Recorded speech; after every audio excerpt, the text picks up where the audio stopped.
Hello friends, good afternoon. কেমন আছো সবাই? আশা করছি ভালো আছো। আজকে ধোসা চাটনি বানিয়েছি, তোমাদের সঙ্গে শেয়ার করছি।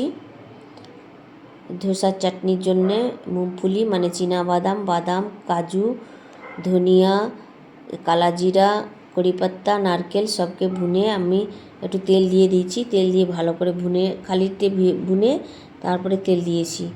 আর চাল আর উড়দ ডাল কালকে ভিজানো ছিল, ভিজানোর পরে ওটা পিষে পুরো রাত রাখা ছিল, যার জন্যে ফ্লপি হয়ে গেছে। তো ফ্লপি হয়ে গেছে, এইটাকে আমি 2-3 টাইপের খাবার বানাবো, সেই জন্য এটা ফ্রিজের মধ্যে রাখা যাবে, 1-2 দিন থেকে যায় এটা।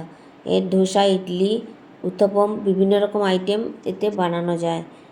তো এটা থেকে আমি ইডলি বানাবো, ধোসা বানাবো। এখন ধোসার জন্য একটু তুলে নিয়ে একটু জল নুন দিয়ে এটা পাতলা করতে হবে, একটু পাতলা একটা স্মুথ ব্যাটার তৈরি করতে হবে। এতটা গাঢ়া হলে ধোসা অতটা ভালো হয় না। তো পাতলা করতে গেলে একটু নুন আর জল দিয়ে আমি পাতলা করে নেব, এই ব্যাটার থেকে নিয়ে নেব। আর চাটনির জন্য ওগুলো ভুনে পরে আমি পিষবো, তার জন্য প্লেটে তুলে ঠান্ডা করতে দিচ্ছি।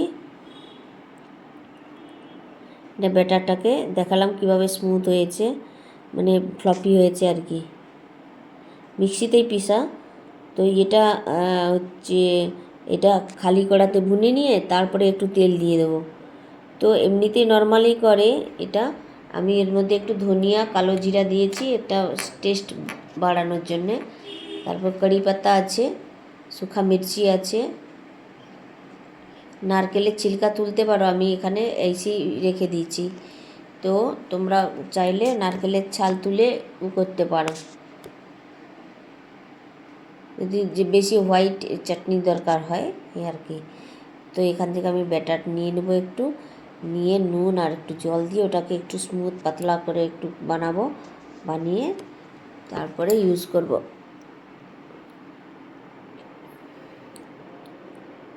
দক্ষিণ ভারতে বেশি এগুলো হয়, তো আমাদের হচ্ছে বাড়িতে প্রায়ই হয়ে থাকে, তো সেই জন্য তোমাদের সঙ্গে শেয়ার করলাম।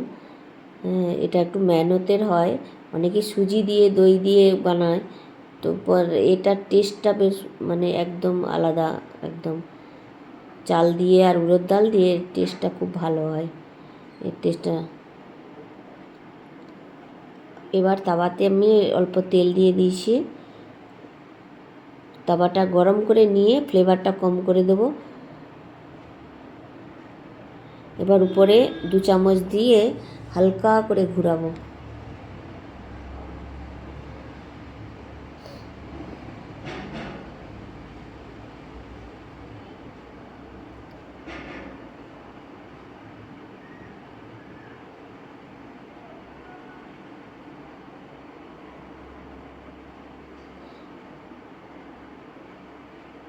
এটা খোলাও রাখতে পারো, নয়তো পারা যায়, নয়তো আর একটু কিছু ঢেকে দিলেও হয়।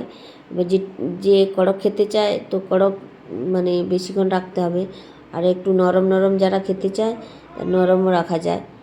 তো আমি হালকা একটু ঢাকা দিয়ে দিয়েছি।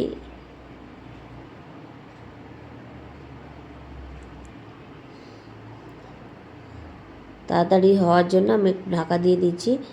এবার এটা সাইড থেকে আমি আগে করে নেব, সাইড থেকে তুলে তারপরে মাঝখানটা সেন্টারে যাব।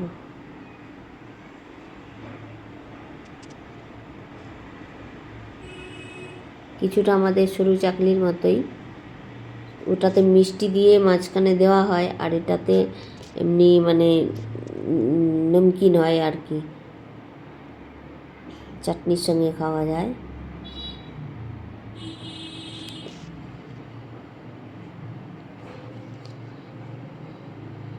এবার এতে আমি নমক দিয়ে দিয়েছি, নমক দিয়ে একসঙ্গে পিষে নেব জারের মধ্যেই। এটা ওই চাটনির পরে উপরে তড়কা দিতে হবে।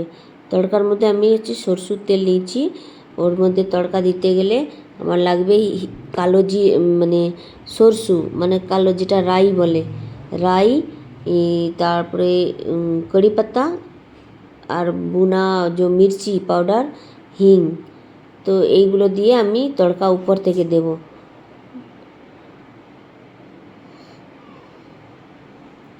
প্রথমে রাই আর কারি পাতাকে দিয়ে দিচ্ছি আমি। তেলটা গরম হয়ে যাওয়ার পর চুলাটা বন্ধ করে দিয়েছি। এবার এর মধ্যেই হয়ে যাবে। পিঠ বেশি তেজ হলে ওটা পুড়ে যেতে পারে, সেই জন্য এবার কারি পাতা, রাই আর তারপরে মির্চি দিয়া, তারপরে ওই এটা দিয়েছি কী যেন, হিংটা দিলাম। এটাতেই একটু ভুনতে থাকলে লাল রঙের সুন্দর কালার এসে যায়।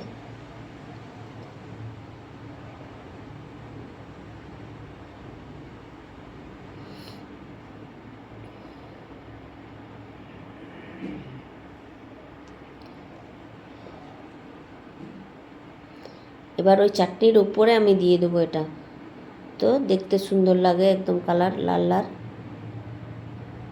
খাওয়ার সময় ওটা মিক্স করে